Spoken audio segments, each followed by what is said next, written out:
It is an absolutely beautiful day up here in Big Bear. Not a cloud in the sky. The skies are crystal blue. It's warmed up a little bit today. Absolutely gorgeous. It's nice to spend time up here, enjoy nature, put a little balance in your life, take a little time, relax, and just look at everything God has created. So it's just nice to come up here with the family and the pets and just chill out and recharge those batteries and gear up for 2024. A few articles I printed today that I want to share with all of you. Please comment down below. Make sure you like, share, and subscribe. And I wanted to respond to a comment I was reading last night. Now, I try to read as many comments as I can. I don't really have that much time to respond to all the comments, but I try to read as many as I can. And I came across one last night, and better than just responding and typing, I'll do it verbally, because this person said that all this negativity, I must be a very unhappy person. Quite the opposite. You know, as I'm up here today, and we've been up here for a couple days, just enjoying nature, the peace and quiet, enjoying family, enjoying the pets, Nuggets here, Mimi's here too, and we're just up here enjoying our animals and enjoying God's creation. It makes me very, very relaxed, happy, and just really appreciative of everything I have, as far as being debt-free, which I made lots of sacrifices in order to do that, to have a loving family, to have great pets, to have financial freedom, and to have the time and the financial capability to do things like this. And so I'm not an unhappy person. Actually, quite the opposite. I'm an extremely happy person. I have no debt, zero debt. And I made huge sacrifices over the years in order to do that. I train at a very, very high level in order to protect myself, my assets, and my family, and my little pets. I sleep very, very good at night, knowing that I'm capable of taking care of myself and my family, that I'm financially free. And so I sleep very, very good. And, you know, to this individual, I have a duty that if I see a major storm, whether it's due to weather or due to a financial reckoning coming, I have a duty to warn people. And look, if you can add 2 + 2, you can see the writing on the wall too. You know, you can see what's coming. Unfortunately, a lot of people cannot add 2 + 2, and they don't see what is coming. So I'm going to keep sounding the alarm bells. That does not mean that I'm an unhappy person. I have probably 2 years of food. I'm hitting the gym. I'm training. I'm taking a few days off up here with my family in the mountains. We're above 7,000 feet here, enjoying nature, enjoying just the peace of mind and the quietness, and just eating good food and just enjoying some downtime. It makes me extremely happy. Slept like a baby last night, ladies and gentlemen. And I make these videos because I want everybody out there to do the same thing. I don't want people up all night thinking about their finances, thinking about how much debt they've acquired, now preparing for a financial reckoning or a social reckoning. I don't want people just being broadsided by this storm that is coming and being completely unprepared and going, what do I do now? I'm going to keep sounding the alarm. I think it's extremely important to have balance in your life, to enjoy what God has created, to enjoy your family, to enjoy your pets, to enjoy some downtime. It's very, very important. And I hope all of you are doing that. But the more financial freedom you have, the more you can enjoy it. If you're a debt slave, you don't have time to enjoy things, because you're so far behind, and you can't even sleep at night because you're wondering how you're going to put food on the table, how you're going to make the credit card payments, how you're going to keep the repo man away, how you're going to make the house payments, you know, how are you going to, you know, put food on the table for your kids. I don't want people to live like that. I don't live like that. And I made a decision years ago never to live like that. And so I want you to all avoid being a debt slave. So it's not about negativity, it's about reality, ladies and gentlemen. And, you know, people get this very, very confused just because you're talking about very, very severe events coming, that's negativity. What should we do? What should we do to this person? What should we do when we see our country $34 trillion in debt, We see millions of people coming over here. How are we going to feed them? Where are they going to get jobs? That's going to be a dilemma. We see 76% of this country living paycheck to paycheck. Half this country doesn't even have $400 saved up. People are losing their jobs left and right. There's no leadership in this country. The country's severely divided. We're not making and manufacturing things in this country. We're in 2 wars right now, soon to be 3 with Taiwan. There are so many things, so many events taking place right now. Why are you not concerned? Why are you not preparing? Why are you not protecting your family? That is my question. You can try not to believe what is going on. You can hope this all to go away. But the reality of this is we are a bankrupt nation, and many people are bankrupt right now as we are witnessing a commercial real estate crash, and we're seeing a housing crash take place right now also. And we're going to see a liquidity crisis continue to intensify. We're going to see a bank crisis continue to intensify. It goes on and on and on. We could talk till we're blue in the face about what's going on here. The question is, what are you doing to buffer yourself from this crisis? And apparently this gentleman is doing nothing. And this gentleman probably has no net worth, probably a lot of credit card debt, probably had his car repoed over the Christmas holiday, probably has no assets put away, no food put away, and you will be completely worthless to your kids when all this breaks loose. Well, you'll probably come knocking at my door for help, and you're not going to get any. And please, if you're thinking about coming to my door, it's a big mistake. Don't do it. Hopefully, my door will be on 30 or 40 acres somewhere with 2 big dogs and a lot of security. So I advise highly against coming to my house. Now, switching gears, a few things I want to talk about today, a few articles. This one from CNBC. A firm soared over 400% this year on buy now, pay later boom. Now, my question is, first off, this is a huge indicator of how people are shopping. Credit cards and buy now, pay later options.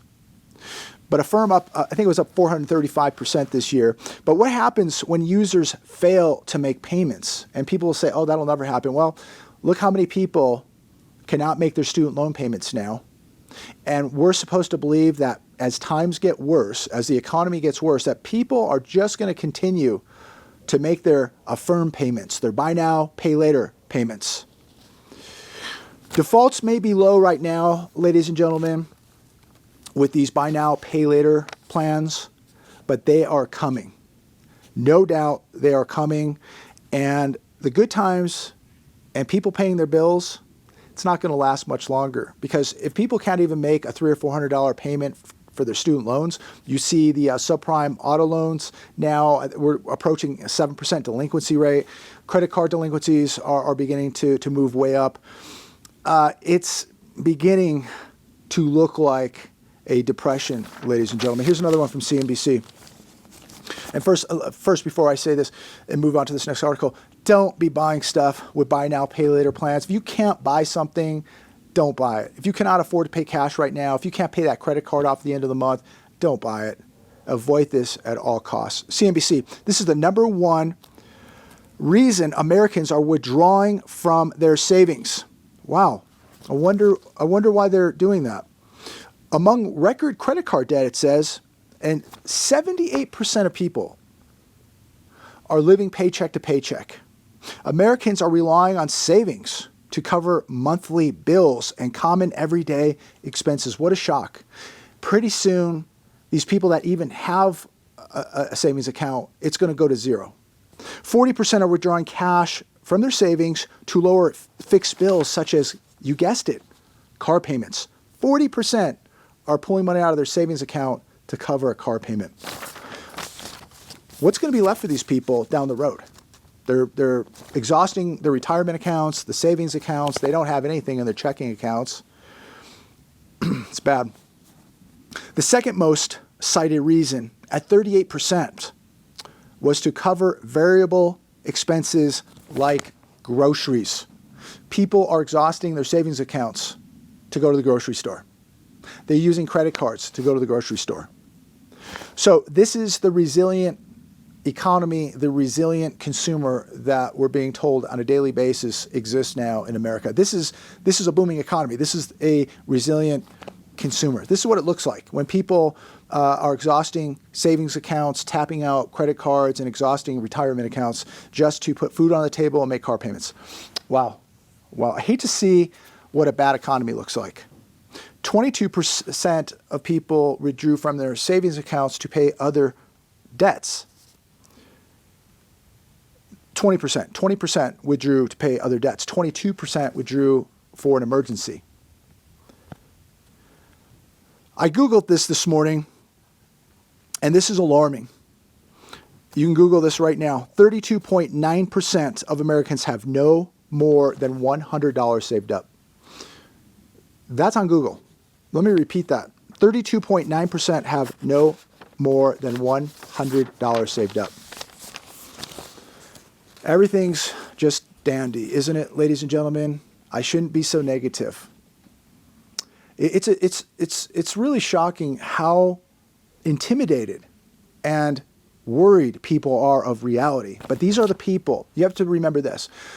The people who say stuff like this, these are the most unprepared people. These are the scared people. These are really the negative people. These will be the people that are going to run around in panic mode when reality sets in. And reality is beginning to set in, ladies and gentlemen, and these people know it. They have nothing, no food, no water, no assets, no cash, and no skills, no skill sets, no way to protect their family, nothing. They are weak individuals, very, very weak. And they like to lash out at people like me, people like you, that this is negativity, that, you're just doom and gloom, and this is never going to happen. And you better pray to God it never happens. No matter what happens, whether something happens or not. My life doesn't change. I'm debt-free. I have food, water, security. I'll be up here at Big Bear. I'll be back at the desert. My life goes on, and I'll be sleeping well at night. You won't. CNBC, pending home sales in November were unchanged. They're down 5.2% from last November to this November. Bankrate.com today had 30-year fixed rate at 7.03%. Where are all the buyers, ladies and gentlemen? I thought that once rates came down a little bit, as your real estate agents keep telling you, you better hurry up and jump in. Rates are coming down. You better jump in. You better buy. This is an incredible opportunity. How are people going to buy when they can't even pay their student loan debt? 25 to 30,000 cars being repoed a day. Almost 33% of Americans don't even have $100 saved up. Half this country doesn't even have $400 saved up. You have millions of people using buy now, pay later plans just to go shopping. And you have people exhausting their savings accounts just to go to the grocery store. And we're supposed to believe that we're going to see a housing recovery, a housing boom? Give me a break. So, comment down below. What do you think 2024 is going to look like?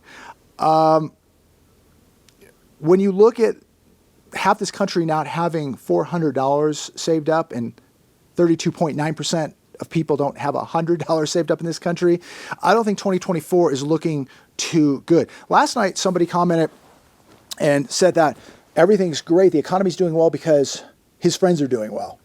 How do you know your friends are doing well? And then I have to ask this, what do you consider doing well?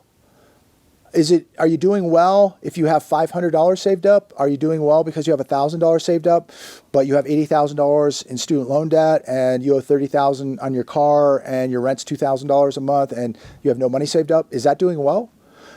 I mean, I think a lot of people just assume that people are doing well in their circle because people put on the show. They put on the song and dance, don't they? Like, oh, look at my BMW I'm leasing. Look at my condo. Look at my new leather jacket. Look where we're eating. Credit card, credit card, credit card, credit card. Buy now, pay later. Buy now, pay later. Buy now, pay later. What do you base somebody doing good on? Just because somebody says they're doing good. Most broke people will tell you they're doing great. I've talked to establishments and asked them, how's your business doing? Oh, it's doing great. A month later, they're gone. It's happened 2 or 3 restaurants over the last couple of years. Hey, how's business? Oh, it's just so busy. And come back, they're gone. And before I forget, Yesterday, speaking of restaurants, and I almost forgot this, we stopped, we're going to stop at a restaurant, and the restaurants were really, really busy. And so we had to stop at a Sizzler, just stopped at Sizzler in town to grab a burger up here in Big Bear, and asked the waitress, how's business? She said, she rolled her eyes. She said, I've been working here for 25 years. Think about that.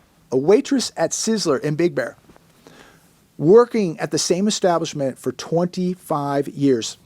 She says, it's never been this bad. It's never been this bad. She goes, my tips are down 75%. My hours are down. She goes, you know we're in a recession, don't you? I said, yeah.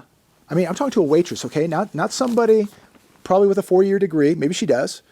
But I'm talking to a common person working a blue-collar job that is more awake than most people I talk to during the week. She's more awake and knows more about what's going on. She's plugged in because she's dealing with it. She sees it day to day. She sees those tips. She sees those hours cut. She sees how many people are coming in. I said, yeah, you know, I looked at the short-term rentals up here, and it's way down. And she says, my sister has an Airbnb, and she's down 75% from last year. So I thought that was pretty interesting and pretty honest about what's going on. And, you know, I talked to another gentleman last time I was up here who owns a restaurant, and he just said, look, everybody's coming up here, you know, for the day. And this waitress called it this, a day at Disney. That's what she calls Big Bear right now. This waitress at Sizzler, a day at Disney. Because she says people just come up here for the day. They're not staying. They come up, they walk around, they eat, they go home. So some of the restaurants seem to be doing pretty well, in my opinion, but it's a holiday week. We'll, you know, we come back in a month and we'll see how it looks. It'll probably be a ghost town. But the bottom line is they're not staying up here for days at a time or a week. They're going home. So the trips have been cut much shorter than a year ago. So I thought that was pretty interesting of what's happening up here. But, you know, again, getting back to the gentleman yesterday, that the economy is doing well because his friends are doing well. And I hope that they are. And I know that there are people doing well, and I hope all of you are doing well. And we've got to do as well as we can do right now with what we're dealing with, that's for sure. But some people have been blessed, and some people are doing well. And I thank God as I'm up here in Big Bear today, 7,100 feet up in elevation here on the mountain, eagles flying around, the dogs are out playing, having a good time, just enjoying the peace and quiet. You know, I just feel very, very blessed. And as I've been up here for a few days, I just give God all thanks and glory for blessing me and allowing me to speak with all of you daily. But I want everybody to succeed. I want everybody to prosper, and I want everybody to survive what is coming. And if you're just one of these lackadaisical type of people that just believes, I'll just have to hope and believe it's not going to happen, or you're just negative and you're a doom and gloomer, I'm praying for you, but I'm not going to feel sorry for you because you have been warned. I feel sorry for your family because you're putting them in a very, very volatile situation. Just in closing, for these people who believe everything is okay, we're in a major debt crisis now, a liquidity crisis, a commercial real estate crisis, a housing crisis, food insecurity, a homeless crisis in America. We saw over 2,100 bank branches close in 2023, 61,000 bank layoffs in 2023, 20 major retailers closed over 2,800 stores. Think about how many people lost their jobs. And again, homeless and crime absolutely exploding on the streets of America. Yet this is negativity. You can take it for what it is, ladies and gentlemen. It's not good news. As I've said a million times, I'd rather be driving around, you know, in a Ferrari, filming cars and coffee videos, having a great time, and going to car shows. This is not the time or the place for that now. Maybe down the road, if things recover and this country turns around, then that will be the right time. Right now, my duty is to continue to sound the alarm. My duty is to continue to wake people up. Most will not listen.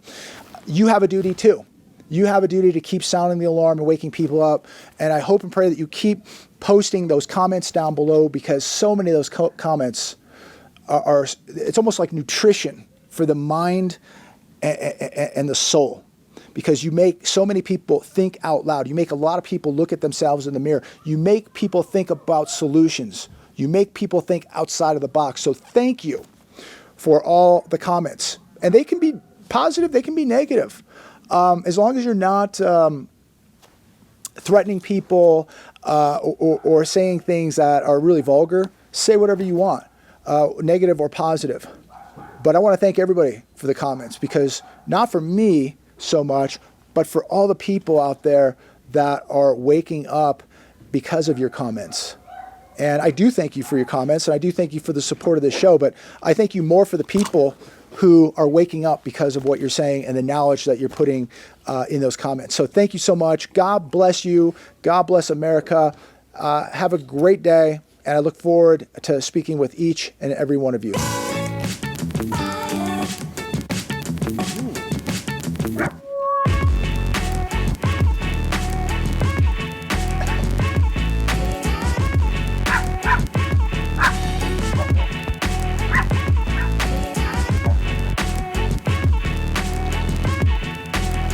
Come on, memers.